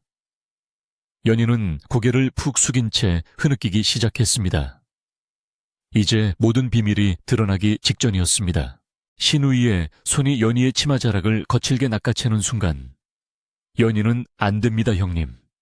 하고 비명을 질렀지만 이미 늦은 뒤였습니다. 낡은 무명 치마가 훌러덩 거쳐 올라가자 그 아래 감춰져 있던 참혹한 광경이 백일에 드러나고 말았습니다. 하얀 무명 붕대는 붉은 피로 흥건하게 젖어 있었고 그 사이로 살점이 뚝 떨어져 나간 깊은 상처가 흉측하게 입을 벌리고 있었습니다. 붕대 틈으로 배어나오는 선혈은 멈추지 않고 계속해서 다리를 타고 흘러내려 흙바닥을 적시고 있었는데 그 모습은 차마 눈뜨고 볼 수 없을 정도로 처참했습니다. 신우이는 눈앞에 펼쳐진 믿을 수 없는 광경에 악간 하고 외마디 비명을 지르며 뒤로 낮아빠졌고 그녀의 얼굴은 공포와 경악으로 인해 하얗게 질려버렸습니다. 그것은 도둑질이나 숨겨둔 재물의 흔적이 아니라 인간의 한계를 뛰어넘는 고통과 희생의 증거였기 때문입니다. 비명소리에 놀라 방 안에서 기어 나오다시피 한 시어머니는 마루 끝에 매달려 이 광경을 목격하고는 그만 혼절할 듯 휘청거리셨습니다. 아가, 이게 도대체 무슨 변고냐? 다리가 왜 이 모양이냐? 시어머니는 신발도 신지 못한 채 맨발로 마당으로 뛰어내려와 며느리의 다리를 부여잡았습니다. 따뜻하고 구수한 국이 국을 먹고 기운을 차렸던 시어머니였지만 그 국이 며느리의 살점이었다는 사실을 직감하는 순간 하늘이 무너지는 듯한 충격을 받았습니다. 시어머니의 손이 연희의 피 묻은 다리에 닿자 연희는 고통스러워하면서도 시어머니를 안심시키려 애썼습니다. 어머님, 보지 마세요. 제발 보지 마세요. 아무것도 아닙니다. 그저 조금 다쳤을 뿐이에요. 연희는 울면서 치마로 다리를 가리려 했지만 이미 흐르는 피는 감출 수가 없었습니다. 신우이는 바닥에 주저앉은 채 덜덜 떨리는 손가락으로 연희를 가리키며 더듬거렸습니다. 옳게. 설마, 아까 그 국이 내 살을 베어서. 차마 말을 잇지 못하는 신우이의 입술이 파르르 떨렸습니다. 짐승의 고기가 없다는 것을 누구보다 잘 알고 있었고 돈 한 푼 없다는 것도 확인했기에 이 끔찍한 추론은 너무나 명백한 진실이 되어 그녀의 가슴을 후벼 팠습니다. 연희는 더 이상 숨길 수 없음을 깨닫고 고개를 푹 숙인 채 눈물을 뚝뚝 흘리며 조용히 고백했습니다. 형님, 어머님은 돌아가시기 직전이었고 밖에는 눈이 쌓여 아무것도 구할 수 없었습니다. 고기 국 한 그릇 드시고 싶다는데 며느리 된 도리로 빈손으로 보낼 수는 없었습니다. 그래서 제 살을 조금 베었습니다. 연희의 담담한 고백은 마른 하늘에 날벼락처럼 떨어져 마당에 있는 두 사람의 가슴을 찢어 놓았습니다. 시어머니는 며느리를 끌어안고 땅을 치며 통곡하기 시작했습니다. 아이고, 이 미련한 거사, 이 바보 같은 거사, 늙은 어미가 뭐라고, 다 죽어가는 목숨이 뭐라고, 네 귀한 몸에 칼을 대느냐. 내가 네 살을 먹고 살아서 무엇하겠느냐. 차라리 나를 죽여라. 나를 죽여. 시어머니의 울부짖음은 산천초목을 울릴 듯 비통했습니다. 자신이 맛있게 먹었던 그 국물이 며느리의 붉은 피와 살이었다는 죄책감에 시어머니는 가슴을 쥐어뜯으며 오열했습니다. 그 처절한 울음소리에 지나가던 바람조차 숨을 죽이고 마당에 앙상한 감나무 가지들도 슬픔에 겨워 흔들리는 듯 했습니다. 그토록 기세등등하던 신우이도 이 기막힌 효심 앞에서는 할 말을 잃고 말았습니다. 그녀는 자신이 며느리를 도둑으로 몰고 쥐잡듯이 잡았던 지난 시간들이 너무나 부끄럽고 수치스러워 고개를 들 수가 없었습니다. 나는 어머니가 돌아가실 거라며 장례비 걱정이나 했는데 올케는 자기 살을 베어 어머니를 살렸구나. 신우이는 자신의 이기심과 연희의 희생이 너무나 극명하게 대비되자 가슴 깊은 곳에서 뜨거운 참회의 눈물이 솟구쳤습니다. 그녀는 무릎을 꿇고 연희 앞으로 기어가 연희의 피 묻은 손을 잡았습니다. 올케, 내가 잘못했어. 내가 죽일 년이야. 사람의 탈을 쓰고 어떻게 너한테 그런 모진 말을 했을까? 나를 용서해, 다오. 제발 나를 용서해 다오. 신우이는 연희의 손등에 얼굴을 묻고 엉엉 소리내어 울었습니다. 새 여인의 통곡 소리가 마당을 가득 채우자 하늘도 그 지극한 슬픔과 정성에 감응한 것일까요?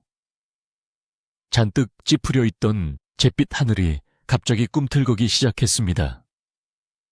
구름 사이로 기이한 바람이 일더니 멀리서 뇌 성벽력이 치는 소리가 들려왔습니다.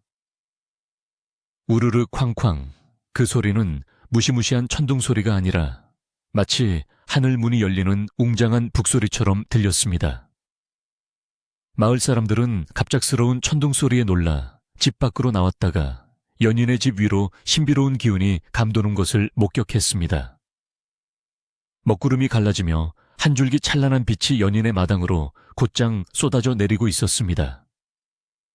그것은 겨울 햇살이라고 하기에는 너무나 강렬하고 따스한 세상에 없는 빛이었습니다. 그 신비로운 빛은 정확히 연희의 피 흘리는 다리를 비추었습니다. 눈부신 서광 루이광. 이 상처 부위를 감싸자 연희는 고통으로 일그러졌던 표정이 순식간에 편안해지는 것을 느꼈습니다. 불에 댄 듯 화끈거리던 통증이 씻은 듯이 사라지고 대신 따뜻한 온기가 상처 깊숙이 스며들었습니다. 시어머니와 시누이는 눈앞에서 벌어지는 기이한 광경에 울음을 멈추고 멍하니 바라보았습니다. 빛 속에서 향긋한 꽃내음 같은 것이 퍼져나오며 피로 얼룩졌던 붕대가 스르르 풀려 바닥으로 떨어졌습니다. 그리고 드러난 상처 부위에서는 믿을 수 없는 기적이 일어나고 있었습니다. 깊게 패어 뼈가 보일 듯했던 상처에서 새살이 돋아나고 있었습니다.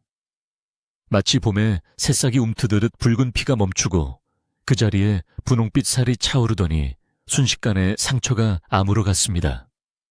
갈라진 피부가 서로 맞붙고 흉터 하나 남지 않은 매끈한 다리로 변해가는 과정은 찰나의 순간에 이루어졌습니다. 하늘이 내린 효부에게 주는 상이자 인간의 효심에 대한 하늘의 응답이었습니다. 연희는 자신의 다리를 어루만지며 믿기지 않는다는 표정으로 하늘을 올려다보았습니다. 어머님, 형님 다리가 아프지 않아요. 상처가 다 없어졌어요. 연희의 목소리는 감격에 겨워 떨리고 있었습니다. 이 광경을 목격한 시어머니는 마당에 넙죽 엎드려 하늘을 향해 절을 올렸습니다. 하느님 감사합니다. 천지신명님 감사합니다. 제 며느리의 갸륵한 정성을 굽어 살피시어 이런 기적을 내려주셨군요. 이 은혜를 어찌 다 갚으리이까. 시어머니는 눈물 범벅이 된 얼굴로 계속해서 절을 하며 감사를 드렸습니다. 불신과 탐욕에 차 있었던 시누이 또한 이 거룩한 기적 앞에서는 완전히 다른 사람이 되었습니다. 그녀는 두려움과 경외심으로 몸을 떨며 바닥에 머리를 조아렸습니다. 제가 눈이 멀어 효부를 알아보지 못하고 죄를 지었습니다. 하늘이시여 이 죄인을 벌하시고 우리 올케는 복을 내려주소서. 시누이의 회개는 진심 어린 것이었습니다. 빛은 한참 동안 연희의 몸을 감싸고 있다가 서서히 하늘로 돌아갔습니다. 구름이 걷히고 파란 하늘이 드러나자 마당에는 따스한 햇살만이 가득 남았습니다. 차가운 겨울바람도 잦아들고 마치 봄날처럼 훈훈한 기운이 집안을 감돌았습니다. 연희는 자리에서 일어나 걸어보았습니다. 절뚝거림은 완전히 사라졌고 다리는 베어내기 전보다 더욱 튼튼하고 힘이 넘쳤습니다. 연희는 벅찬 가슴을 안고 시어머니에게 달려가 와락 안겼습니다. 어머님, 이제 다 나았습니다. 어머님도 건강해지시고 저도 멀쩡하니 이제 우리는 살았습니다. 두 사람은 서로를 부둥켜 안고 기쁨의 눈물을 흘렸습니다. 그제야 시누이는 슬그머니 일어나 부엌으로 들어갔습니다. 그녀는 말없이 빗자루를 들고 자신이 어지러운 부엌을 치우기 시작했습니다. 쏟아진 그릇을 정리하고 엎어진 양념통을 세우며 바닥에 흩어진 재들을 쓸어 담았습니다. 그리고 아까 자신이 찾아냈던 피 묻은 천 조각들을 모아 아궁이 깊숙한 곳에 넣고 태워버렸습니다. 그것은 자신의 의심과 지난날의 잘못을 모두 태워버리는 의식과도 같았습니다.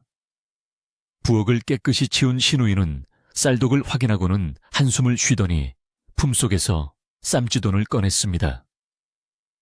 이걸로 쌀이라도 사야겠다. 내 죄를 갚으려면 평생을 갚아도 모자라겠지만 밥이라도 굶기지 말아야지. 잠시 후 마을 사람들이 하나둘 대문 밖으로 모여들었습니다. 하늘에서 빛이 내려온 것을 보고 무슨 일이 났나 하여 구경을 온 것입니다. 이복에 방금 이 집에 서광이 비치지 않았나? 무슨 경사가 났는가? 이웃집 할아버지가 묻자 시어머니는 대문을 활짝 열고 당당하게 말했습니다. 내 하늘이 제 며느리의 효심에 감동하여 다 죽어가던 저를 살리시고 며느리의 상처도 씻은 듯이 낫게 해주셨습니다. 우리 며느리는 하늘이 내린 효부입니다. 시어머니의 자랑스러운 외침에 마을 사람들은 웅성거리며 연희를 칭송하기 시작했습니다. 세상에 살을 베어 국을 끓였다니 정말 대단한 효부로군.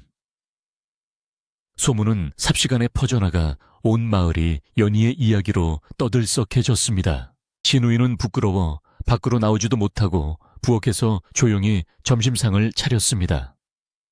있는 재료라고는 시래기와 된장뿐이었지만 그녀는 정성을 다해 국을 끓이고 밥을 지었습니다. 그리고 연희와 어머니를 방으로 모셨습니다. 어머니 옳게 들어와서 밥 먹어. 차린 건 없지만 따뜻할 때 들어. 시누이의 목소리는 전과 달리 공손하고 부드러웠습니다. 방 안에 둘러앉은 세 사람 사이에는 더 이상 냉랭한 기운이나 긴장감은 찾아볼 수 없었습니다. 오직 서로를 위하는 따뜻한 마음과 감사함만이 밥상 위에 피어오르는 김처럼 모락모락 피어올랐습니다. 연희는 시누이가 차려준 밥상을 보며 감개무량했습니다. 형님 고생하셨어요. 제가 해야 하는데. 연희가 미안해하자 시누이는 손사래를 쳤습니다. 아니다 옳게. 내가 그동안 너무 못되게 굴었어. 내가 다 할 테니 너는 몸조리 잘해라. 네 다리가 나았다고는 하지만 무리하면 안 돼. 시누이는 연희의 밥그릇에 밥을 꾹꾹 눌러 담아주며 눈시울을 붉혔습니다. 시어머니는 흐뭇한 표정으로 두 사람을 바라보며 숟가락을 들었습니다. 자, 밥 먹자. 우리 식구 모두 건강하게 다시 태어났으니 이 밥이 보약이다. 식사를 마친 후 시누이는 연희를 방에 눕히고 이불을 덮어주었습니다. 좀 자라. 어젯밤에 한숨도 못 잤을 텐데. 나는 읍내에 좀 다녀올게. 가서 고기도 좀 끊어오고 쌀도 좀 사와야겠다. 진짜 고기국 한번 제대로 끓여줘야지. 시누이는 웃으며 집을 나섰습니다. 연희는 따뜻한 아랫목에 누워 창밖을 바라보았습니다. 겨울 햇살이 창호지에 비쳐 은은한 빛을 내고 있었고 밖에서는 아이들이 뛰어노는 소리가 들려왔습니다. 모든 고통과 시련이 꿈처럼 지나가고 평화로운 일상이 다시 찾아온 것입니다. 오후가 되자 집안은 더욱 활기를 띠었습니다. 마을 사람들이 연희의 효행을 듣고 십시일반으로 쌀이며 반찬을 가져다 주었기 때문입니다. 효분의 집이 잘 돼야 우리 마을도 복을 받지. 이웃들은 다투어 도움의 손길을 내밀었고 텅 비어있던 곳간은 금세 곡식으로 채워졌습니다. 연희는 찾아오는 사람들에게 일일이 고개를 숙여 인사했고 사람들은 연희의 손을 잡으며 칭찬을 아끼지 않았습니다. 시어머니는 손님들에게 우리 며느리 덕분에 내가 살았습니다 라며 자랑하기에 여념이 없으셨습니다. 이 작은 초가집은 이제 마을에서 가장 따뜻하고 풍요로운 곳이 되었습니다. 저녁 무렵 읍내에 갔던 시누이가 양손 가득장을 봐서 돌아왔습니다.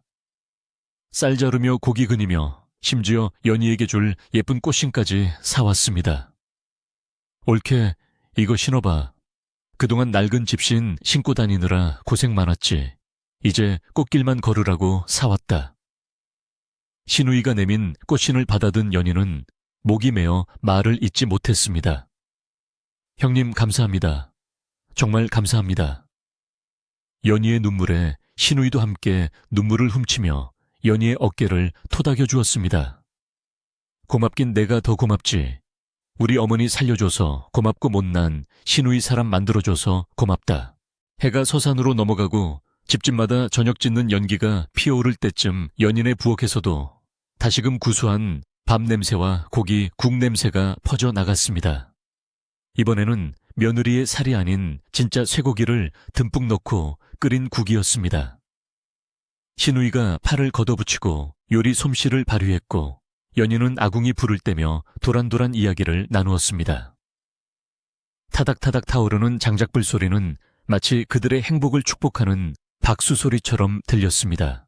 그날 밤 세 식구는 둥근 밥상에 둘러앉아 세상에서 가장 맛있는 저녁 식사를 했습니다. 시어머니는 밥 한 그릇을 뚝딱 비우셨고 신우이와 연희도 서로 반찬을 챙겨주며 웃음꽃을 피웠습니다.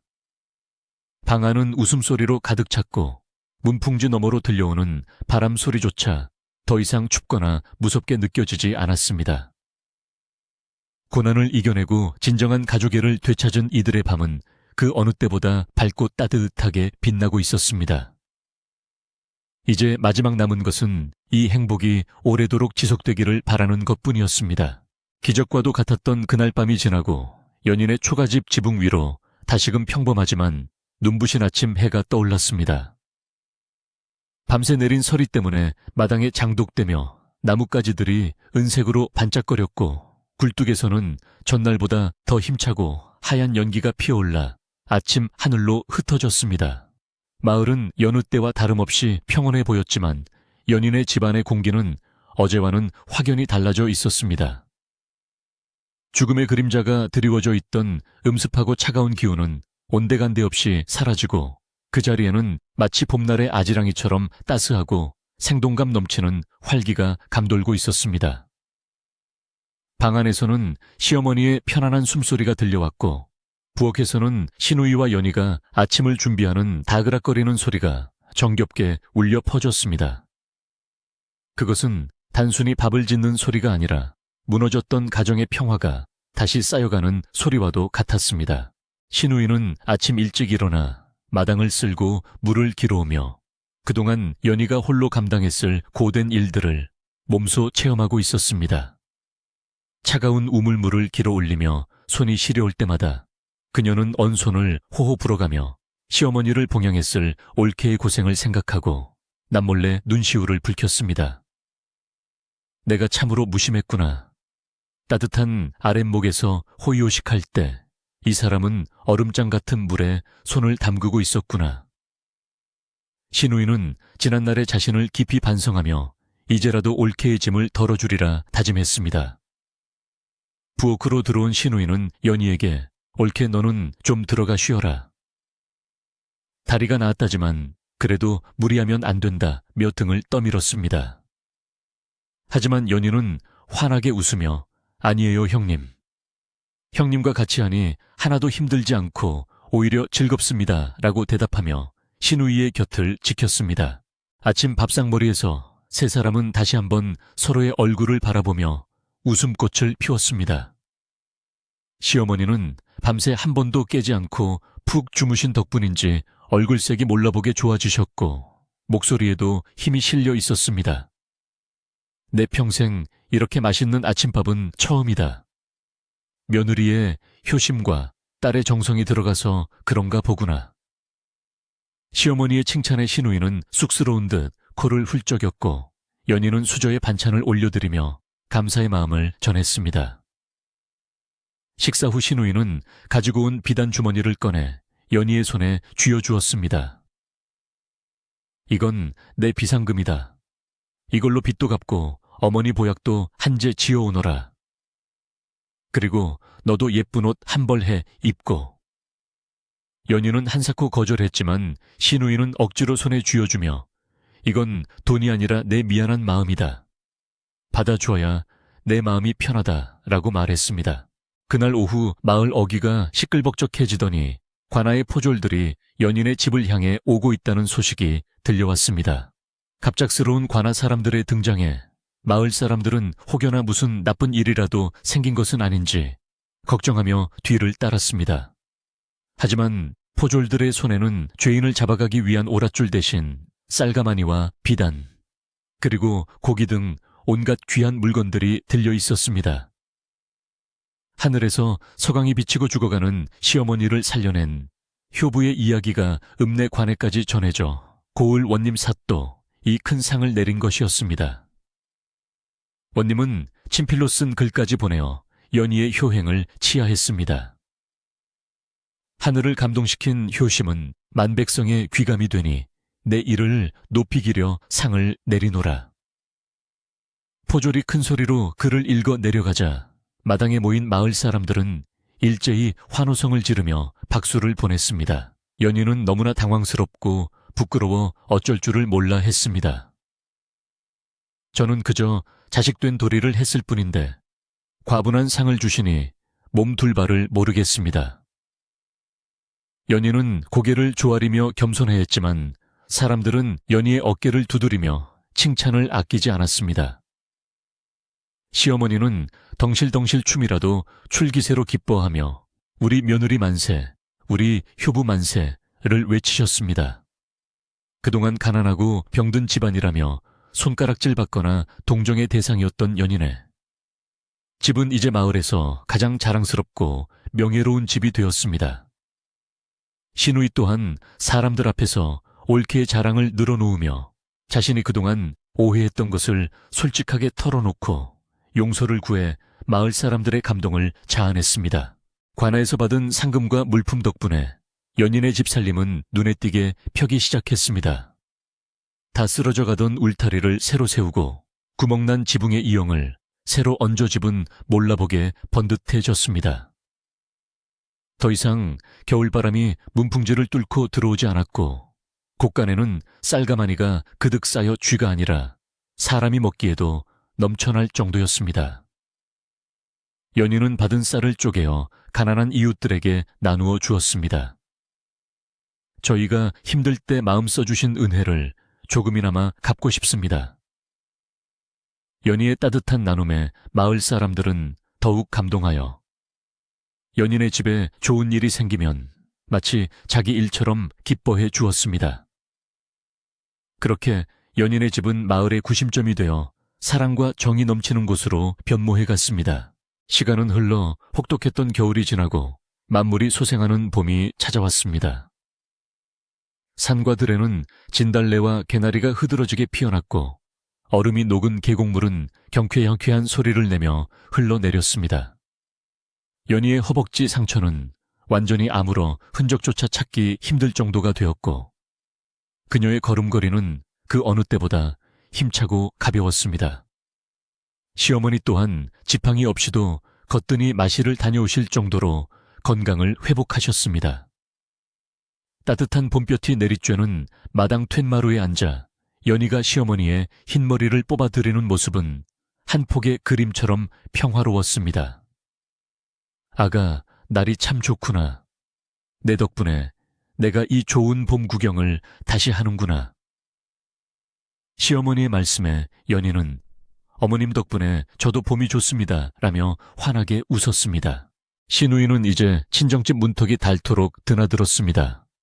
올 때마다 양손 가득 먹을거리를 싸들고 와서 옳게 이거 먹어봐. 요즘 이게 제철이래. 하며 챙겨주기 바빴습니다. 예전에 앙칼지고 표독스러운 모습은 온데간데 없고 마치 친정 언니처럼 다정하고 넉살 좋은 시누이가 되었습니다. 두 사람은 함께 나무를 캐러 다니기도 하고 냇가에서 빨래를 하며 도란도란 이야기꽃을 피우기도 했습니다. 마을 사람들은 사이좋은 올케와 시누이를 보며 전생에 자매였나 보다 라며 부러워했습니다. 시누이의 남편도 처가의 변화에 기뻐하며 틈나는 대로 와서 힘쓰는 일을 도와주어 집안은 남자의 손길이 닿은 듯 든든해졌습니다.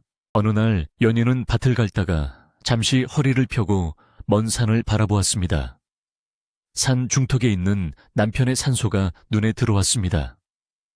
연희는 괭이를 내려놓고 산소로 올라가 남편에게 절을 올렸습니다. 여보, 보이시나요? 어머님이 건강해지셨고 집안이 이렇게 화목해졌습니다. 하늘에서 도와주신 덕분이에요. 연희의 눈에서 기쁨의 눈물이 흘러내렸습니다. 바람이 불어와 연희의 땀방울을 식혀주었는데 그 바람결이 마치 남편의 손길처럼 따스하게 느껴졌습니다. 연희는 비로소 남편을 떠나보낸 슬픔을 딛고 남겨진 삶을 온전히 사랑할 수 있게 되었습니다. 과거의 아픔은 효심이라는 꽃을 피우기 위한 걸음이 되었던 것입니다. 여름이 되자 마당의 텃밭에는 상추며 고추오이 같은 채소들이 싱그럽게 자라났습니다. 연희와 시어머니는 갓 딴 채소로 밥상을 차리고 우물가에 멍석을 깔고 앉아 저녁을 먹곤 했습니다. 매미 소리가 요란하게 울려 퍼지는 여름밤 모깃불을 피워놓고 옥수수를 쪄 먹으며 예시야기를 나누는 시간은 청음보다 귀했습니다. 시어머니는 며느리에게 시집오던 날의 이야기를 해주셨고 연희는 어릴 적 고향 이야기를 들려주었습니다. 서로의 과거를 공유하며 두 사람은 고부관계를 넘어 서로의 영혼을 위로하는 진정한 벗이 되어가고 있었습니다. 가을이 깊어지자 마을은 황금빛으로 물들었습니다. 연인의 논밭에서도 풍년이 들어 곡식이 넘실거렸습니다. 추수를 하는 날 마을 사람들이 모두 나와 연인의 일을 도와주었습니다. 효분의 노는 벼 이삭도 더 국내 그려. 농담을 주고받으며 땀 흘려 일한 뒤 연인은 햅쌀로 떡을 빚고 술을 빚어 마을 잔치를 열었습니다. 시어머니는 떡을 돌리며 많이들 드시게 다 우리 며느리 덕일세라고 싱글벙글 하셨습니다. 잔치상 앞에서는 남녀노소 할 것 없이 모두가 행복했습니다. 시누이는 춤을 추며 분위기를 띄웠고 연희는 그 모습을 보며 박수를 쳤습니다. 가난과 슬픔은 이제 옛날 이야기 책 속에나 나오는 먼 과거가 되어버렸습니다. 겨울이 다시 찾아왔지만 연희는 더 이상 겨울이 두렵지 않았습니다. 곡간은 가득 찼고 땔감은 헛간 천장에 닿을 만큼 높이 쌓여 있었기 때문입니다. 무엇보다 마음속에 따뜻한 사랑의 불씨가 타오르고 있어 아무리 매서운 바람이 불어도 춥지 않았습니다. 눈 내리는 밤이면 세 식구는 아랫목에 둘러앉아 군고구마를 까먹으며 바느질을 했습니다. 내년 봄에는 우리 집 담장 밑에 꽃을 더 많이 심어야겠다. 시어머니의 소박한 소망을 들으며 연희는 고개를 끄덕였습니다. 평범한 일상이 주는 행복이 얼마나 소중한지 뼈저리게 느꼈기에 하루하루가 감사할 따름이었습니다. 몇 해가 지나고 마을에는 연희의 효심을 기리는 효열비, 샤오렛 베이가 세워졌습니다. 오가는 사람들이 그 비석을 보며 연희의 이야기를 전해 들었고 아이들은 부모님께 효도해야 한다는 교훈을 배웠습니다. 하지만 연희는 그런 명예보다 시어머니가 곁에 계시다는 사실에 더 감사했습니다. 시어머니는 장수하여 백수, 바이슈를 누리셨고 돌아가시는 날까지 며느리의 손을 꼭 잡고 고맙다, 사랑한다는 말을 남기셨습니다. 연희는 시어머니를 양지 바른 곳에 모시고 남편 곁에 나란히 눕혀드렸습니다. 슬픔이 있었지만 후회 없는 이별이었기에 연희의 눈물은 맑고 투명했습니다. 세월은 흘러 연희도 어느덧 할머니가 되었습니다. 그녀의 머리에도 하얀 서리가 내리고 얼굴에는 주름이 잡혔지만 그 온화한 미소만은 변하지 않았습니다. 연희는 마을의 어른으로서 젊은이들에게 지혜를 나누어주고 어려운 이웃을 돌보는 일을 멈추지 않았습니다. 사람들은 연희를 하늘떼기라고 불렀는데 이는 하늘이 내린 사람이라는 뜻이었습니다. 시누이의 자식들이 장성하여 연희를 친할머니처럼 따랐고 연희의 집은 언제나 아이들의 웃음소리로 가득 찼습니다. 피를 나눈 자식은 없었지만 마을의 모든 아이가 그녀의 자식이나 다름없었습니다. 어느 맑은 가을밤 연희는 툇마루에 앉아 둥근 보름달을 올려다 보았습니다. 달빛은 예전 그 고통스러웠던 밤처럼 차갑지 않고 어머니의 품처럼 포근하게 세상을 감싸 안고 있었습니다. 연희는 문득 자신의 허벅지를 쓰다듬어 보았습니다. 상처는 사라졌지만 그날의 기억은 가슴속에 훈장처럼 남아 있었습니다. 어머님, 저 잘 살고 있지요. 남편도 보고 있나요? 연희는 밤하늘을 향해 조용히 속삭였습니다. 바람에 흔들리는 풍경 소리가 마치 그렇다, 참으로 잘 살았다 라고 대답해 주는 것 같았습니다. 연희의 집 굴뚝에서는 여전히 저녁 짓는 연기가 피어오르고 있었습니다. 그 연기는 마을 사람들에게 안도감을 주는 신호이자 사랑이 살아 숨쉬는 증거였습니다.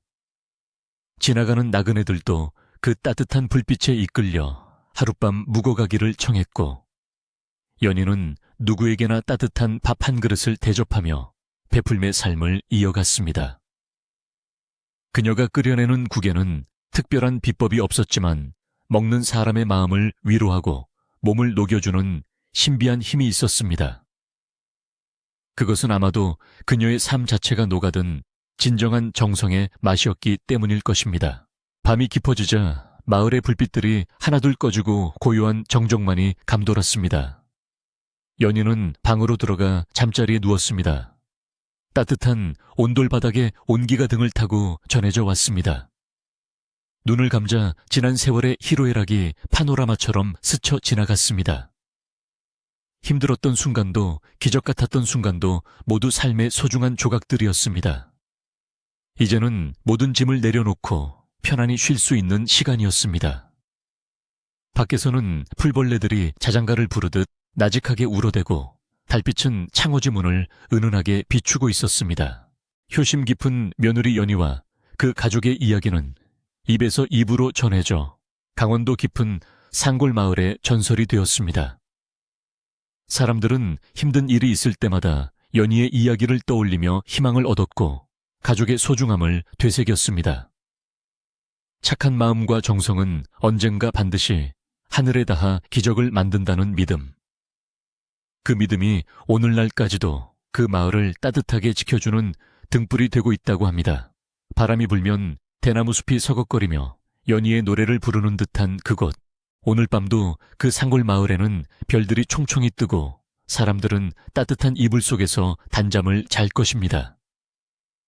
연희가 피워 올린 사랑의 불씨가 여러분의 마음속에도 전해져 오늘 밤은 부디 평안하고 따뜻한 꿈을 꾸시기를 바랍니다. 세상의 모든 효심과 사랑이 축복받기를 기원하며 이 오래된 이야기를 마칩니다.